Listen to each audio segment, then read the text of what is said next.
The whole idea behind this is, John, you actually asked about this in like perfect timing because we were going to have our meeting over this. Um, Cool. Knowing that we have a process to this, all the information necessary. So when you are finished with your deal, it is smoothly handed off to the next department. Um, and then in any event, if you need to get your deal back for whatever reason, all the information's there. All right. And then we'll talk about some products that happen down the line, but when your deal goes to dispo, let's like first talk about departments. When you're in acquisitions, your deal does not leave your department. We work on that deal until it's completed, until we are fully to the point where a contract is needing to be written and your offer is ready to be sent out. And that is after I've seen it and we've approved it and said, okay, your offer is going out. Okay. All the information gathered before that point in time, extremely important because it leads to every other department being able to have a smooth transition from your deal into whatever is necessary. Whether more information is needed or not, you've done the work in order for someone else not to have to do extra work and go back and speak to someone or have an uncomfortable conversation, or you to have to at least go back and have a conversation. That's unnecessary. So, may seem like a lot in the beginning, but in all honesty, a great deal of it is public, and the other parts you should not feel so. You should feel accustomed to getting that information over the phone either way. All right. So the job of the TC will be talked to very completely here and what you are actually doing, how important that is to us.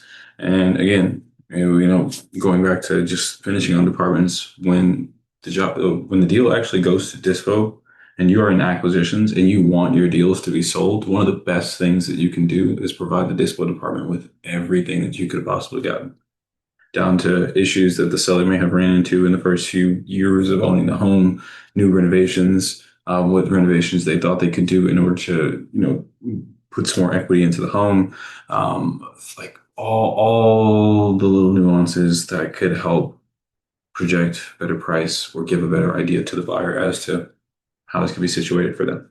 Right. So going through this now, how our deal flow actually works, right? You have our actual acquisition identification. Your deal is given to you. You are to clarify whether this is an opportunity and to qualify whether or not we will continue with this opportunity, right? Your deal analysis as an acquisition agent happens. You go through everything and we actually say thumbs up. Okay, yes, the strategy that you're going with is the one that makes sense. Right now, every time you get a lead list, usually it's going to give you a directive. As an acquisitions agent right now, I'm essentially spoon feeding you what the lead should actually outcome, what the outcome of the lead should actually be. Now, down the line, I should be able to send you 50 properties, and this will be one of your tests as an acquisition agent to receive your offer. I should be able to send you at least 50 properties per se, and you to give me the strategy and be correct on the strategy that makes most sense. Now, there's so many ways to get the right answer to that, just simply because you can obviously project cash flow on each one, give time horizon, and say, hey, this is the one that makes the most sense. Now, at the end of the day, you knowing what strategy to use is also part of your job, right? So negotiation contract, your offer gets approved. We get to the part of negotiation where we are just continuing to make sure, hey, this is, your offer has been approved, strategy has been approved. Now we are to the point of, hey, we're contract drafting, right? Your offer is accepted. We get to handling agreements. All right. Now, two things happen here. As an acquisition agent, once you get to the point where you can send out offers, I will immediately award you another percent point. If you are at 35% based on you being in the beginning, or if you are at 22% because you've done a few closes, if you can send your own offers out, you will be a asset to your company because you will be also helping take some load off the TC. That is given, your offer still get accepted, and you don't need the TC to send your offer out, right? So offer gets sent out, offer is accepted. Now we're at the contract drafting stage. After your offer is accepted and we are now at the contract drafting stage, whether that is a trade contract, a state contract, or something that is coming proprietarily from us, the moment that are in contract drafting, your deal is away. Your deal has been now passed off to the next department. That's where your job as an acquisition agent ends. And that's where your job as a TC starts, right? So from here, you have a good deal to handle, right? We'll move over to this transaction coordination part in a bit, but we'll move through the deal first. Capital and disposition strategy. So our next thing is to actually go through and decide how we're going to move this deal via dispo and what's going to be the best formidable strategy to do so. And if that means that we need to get capital in order to close on the deal, how that makes sense.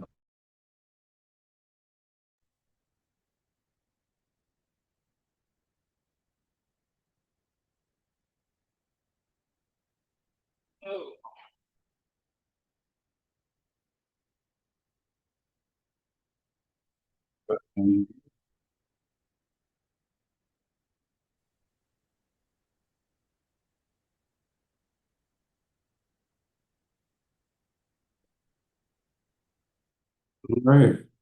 Right. Just There it is. knock that camera clean over. That's fine. So, all good. So, once we've chosen disposition strategy, again, this is in a full-blown different department. TC handles it. TC is still a part of the job while we're handling dispo, but it's got very little to do at this point in time. And then closing and actual tracking based on what we do, whether we created an asset, we did a wholesale deal, or we decided to just make this part of someone else's portfolio. We decide how we go close on this property. All right. Now, jumping over to the TC portion, big thing. Documentation, purchase agreement, amendments, assignments, who gets JV contract, who doesn't, if anyone's involved in that, seller disclosures, and closing documents. All of that, TC handled. Your communication, definitely a huge thing is communication with buyers, agents, sellers, title company, and obviously us and everybody that's part of the deal. Tracking, important dates, timelines, like even if a seller needs a lease back or certain things that are a part of the deal. Once acquisitions is out of the deal, they're out of the deal. You have me as an operator who's there with you through the process of the deal, but you are to, also keep us up to date on timelines and things that have to do with these deals.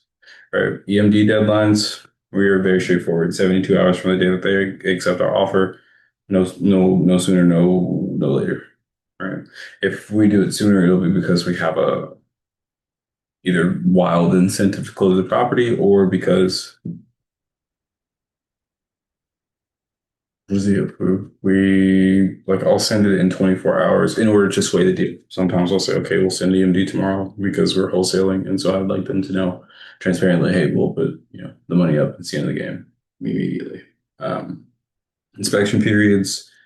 That's just something to stay up to date on contracts, right? And it's not necessarily right now, the standard will be to stay up to date on all of these dates. Sometimes and eventually down the line, as a TC, I'll let you know, hey, some of these things, because we don't even have too many inspection periods, won't be too much for you to do or too much for you to keep track of.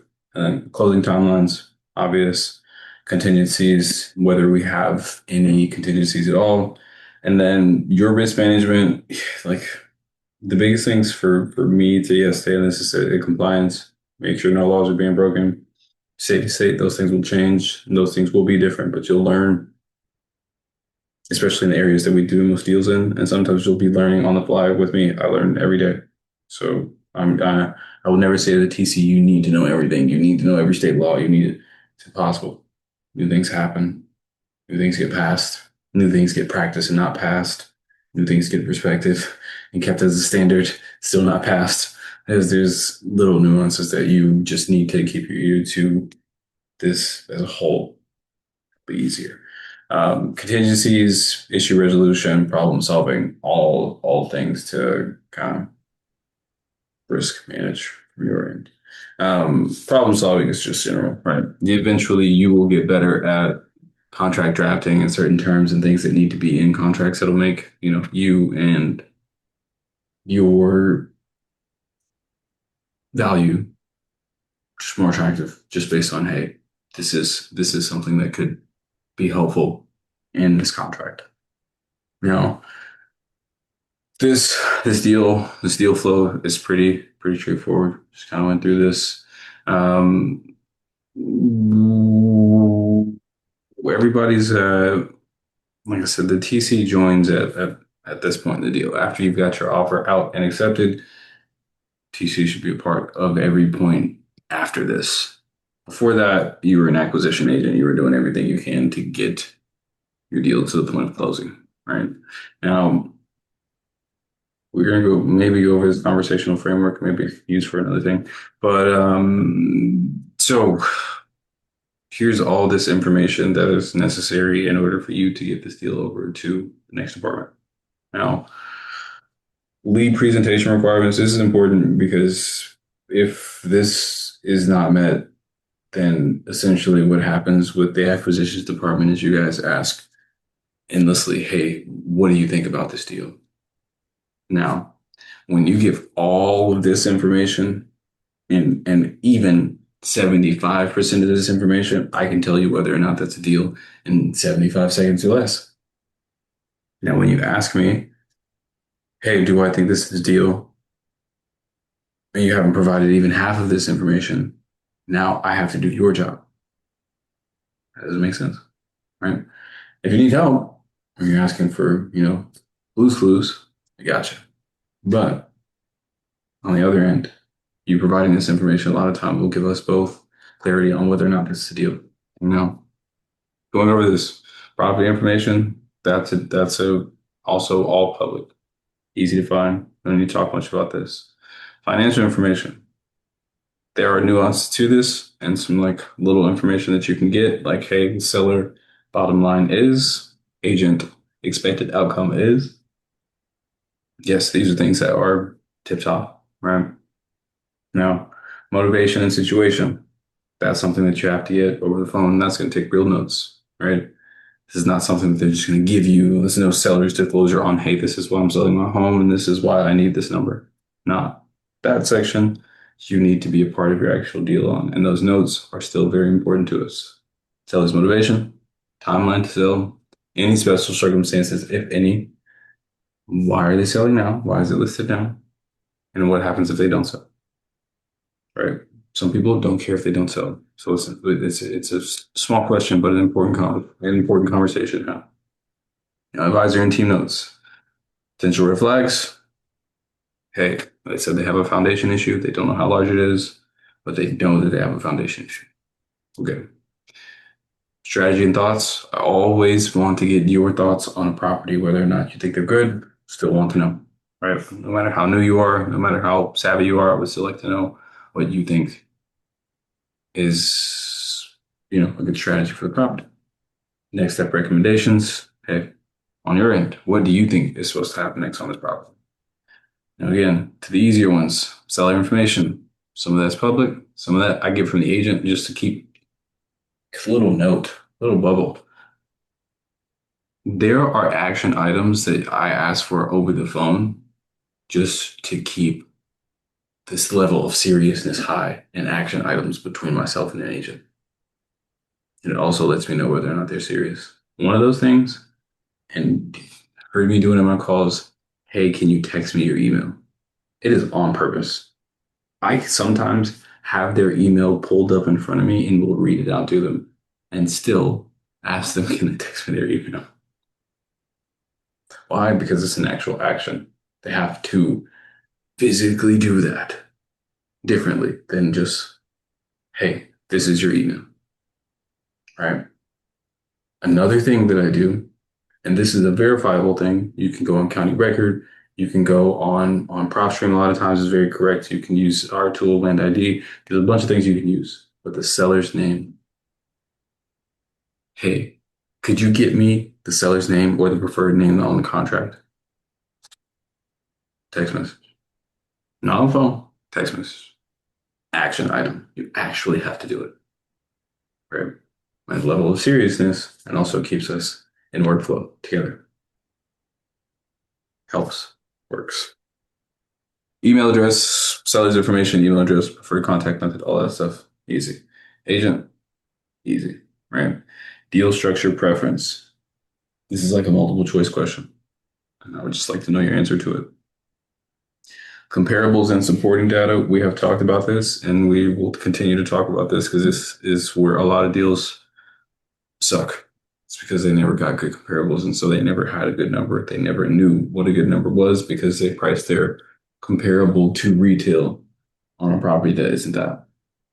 Happens. Attachments, if any, right? Existing agreements, under contract, contract date, anything having to do with period before this, or a contract before we have signed one. And I'm going to ask about it because it's out of contract now, or maybe signed, and who knows? It's not happening, so they're accepting backup offers. Strategy and exit plan.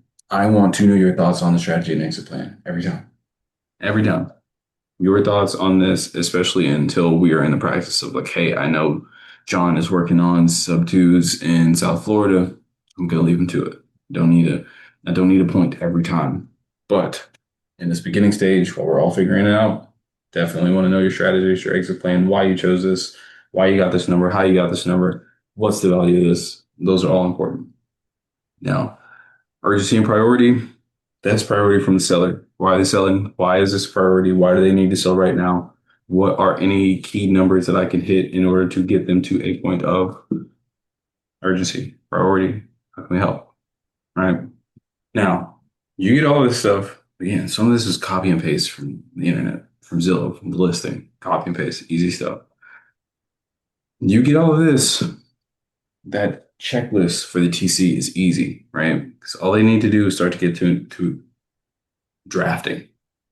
Contract documents, seller verification is the person they're asking for. Title and ownership, easy. Disclosures, deadline tracking. TC's job become very easy because you've also provided all of this, right? We lock it up. It goes to title. Everything is so smooth. Why? Why? Because you provided all this information. So now in Dispo, they don't have to do much other than start to market this property with all the proper information that you've given. Everything's easy, right? There will be a template that is given word for word, fill in the blank of exactly this. So you don't have to go haywire, as well as having this information plug and play in the CRM so that you can easily fill in all of this information and you don't have to have anything missing. For a while there, CRM may even be based to keep you from doing other actions unless your lead is completely right? Yes, there's like 45, maybe 50 lines worth of, hey, this is information. But again, you click on the property, all the information that's listed publicly will populate. It's there. That's the easy part. Now, notes. What do I think? What do I advise as a strategy? What is the number that is actually going to be the bottom line for the seller? Those are things that no one's telling you. You have to go and get over the phone. Right. Now, here's our TC checklist, and it looks like we do have enough time to go over this conversational framework. Give me 2 minutes. Be right back. 2 minutes. Gross point.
Yes.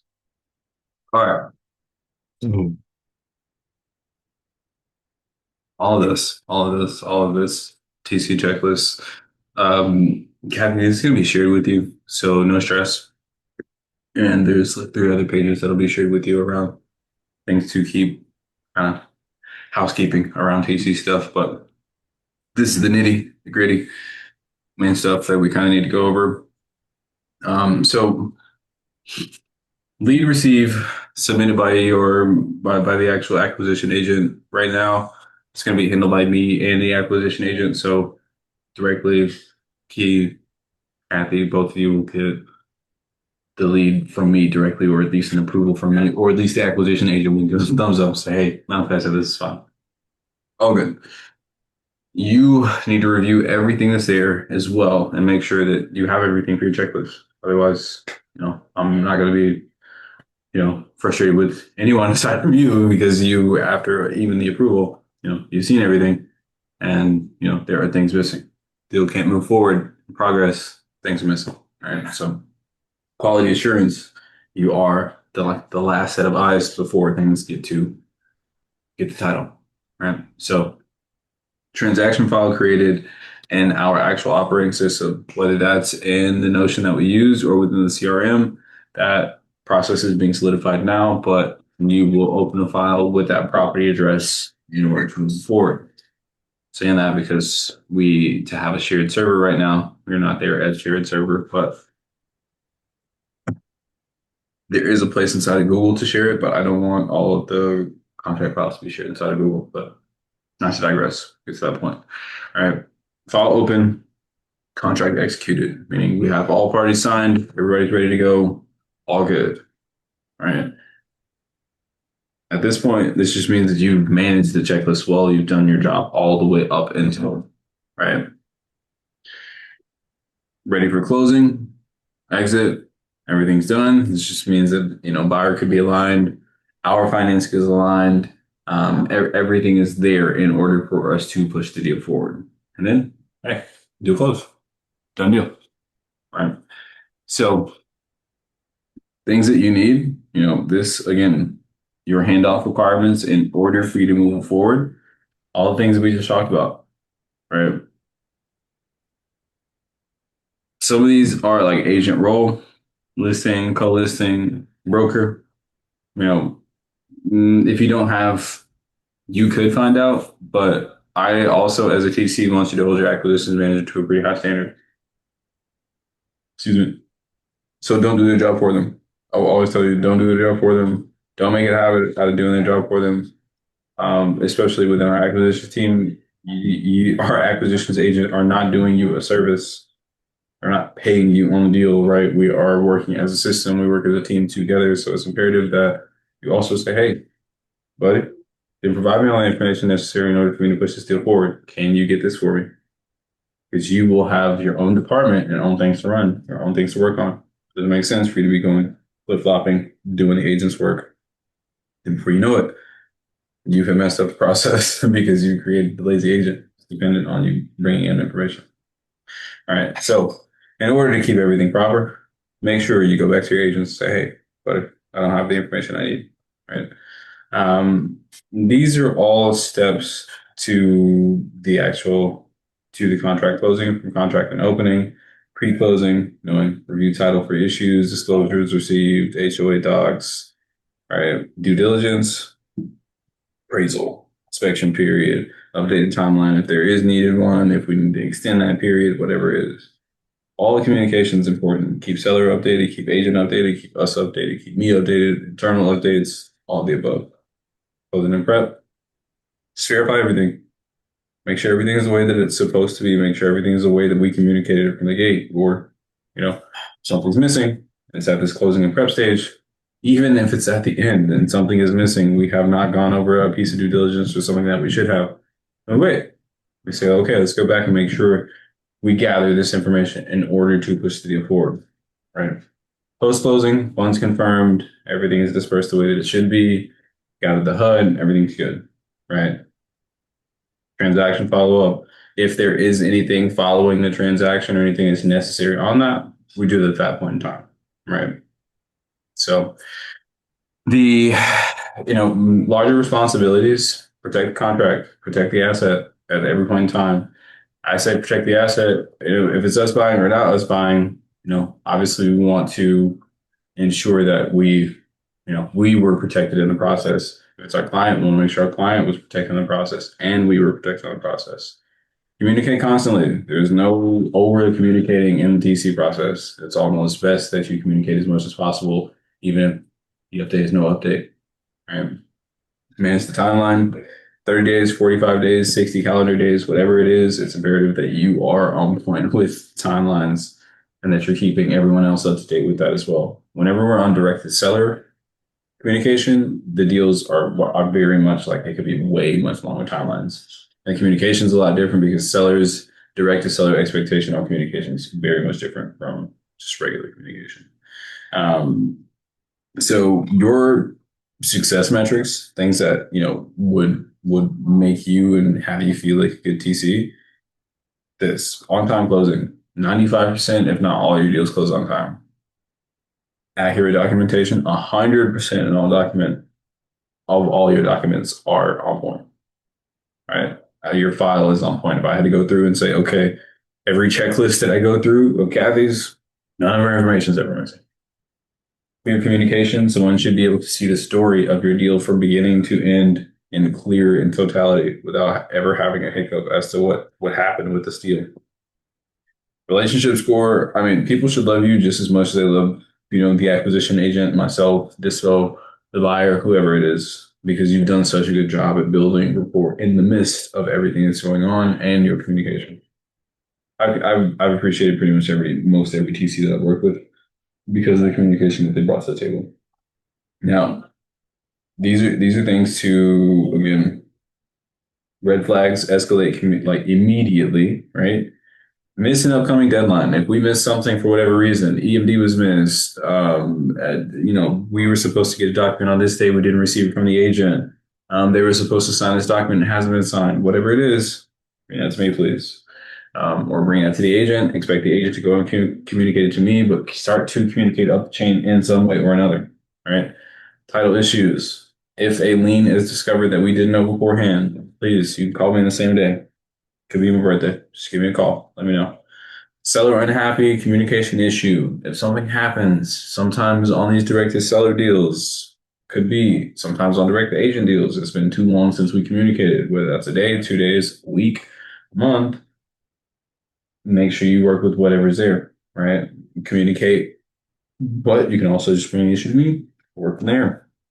Buyer backed out, funding issue. This is within the dispo department. If Dispo communicates to you, hey, the buyer was ready, they were supposed to close on this time, but now we need to move to this time, please bring that forward immediately as soon as possible, right? Inspection, appraisal, major issues. If we appraise a property and it did not come back the way that we needed it to, moment in time to come back and tell somebody on our team immediately. And then any changes on contract terms if a seller decides, hey, we want something different. Communication protocol, important, right? Respond within 2 business days. Hours, like always, just always during business hours. It's just, same day when possible, but try not to fall outside of 7:30 Eastern for communication, especially around TC stuff. Like you should treat your communication like a title company. So I don't expect much communication from you outside of business hours themselves. Sun's down. Don't expect any TCP communication from. Update frequency. There should be some key milestone update given how quickly these properties move. Sometimes you're on 10-day closing timelines. You've got a lot to communicate in 10 days and to be on point within those 10 days, right? Document everything. Document everything. Every little piece, every piece of writing, everything that you can possibly take time to document and ensure that you have clear email documentation, clear. One second.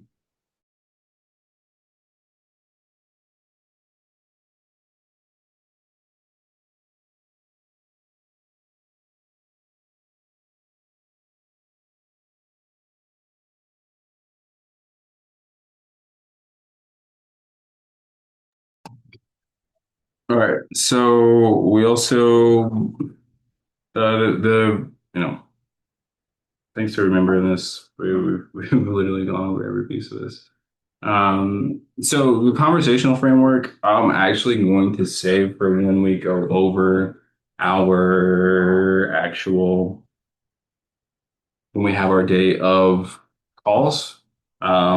I don't want to, funny enough, being that today was 4th of July, I'm not going to put us up to even a few other acquisition agents putting us up to doing calls because it would probably be pretty painful trying to do 4th of July calls. But, and then, like for you, John, hey, today was a sick day, so I'm not going to put you on the phone to be too much on the phone for a day like this. But, um, the framework's important. Kathy, once again, you will be shared the actual TC checklist and things that you need in order to, you know, have all of this moving forward. Okay. Um, do you guys have any questions before either way? I have just like a couple, like I don't know the meaning for CRM and Dispo. Okay, dispositions is acquisitions, acquired deal, dispositions, dispo deal. So it is just turning that deal into money, bringing in buyer to our actual deal. Or Okay. our department, the finance department too, but sometimes we have dispo handle the financing for a deal as well. But that's it. And then CRM, that's really just we're building an internal software where all of these deals, communication, and information is being held. So that is just where all of that's going to be held in our inside of the CRM. Okay.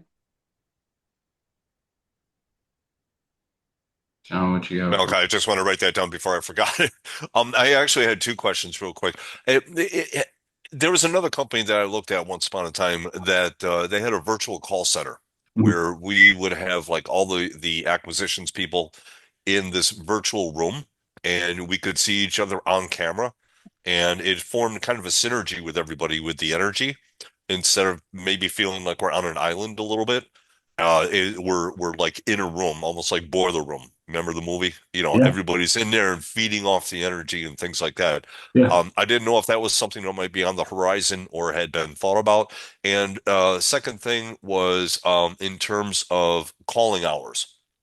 Having everybody like let's say everybody who's in acquisitions is on the phone from 10 to 5 for the time zone that you're working or whatever case, something like that. So it's a little more rigorous in terms of the time schedule. um I know sometimes myself discipline like that could be helpful as well.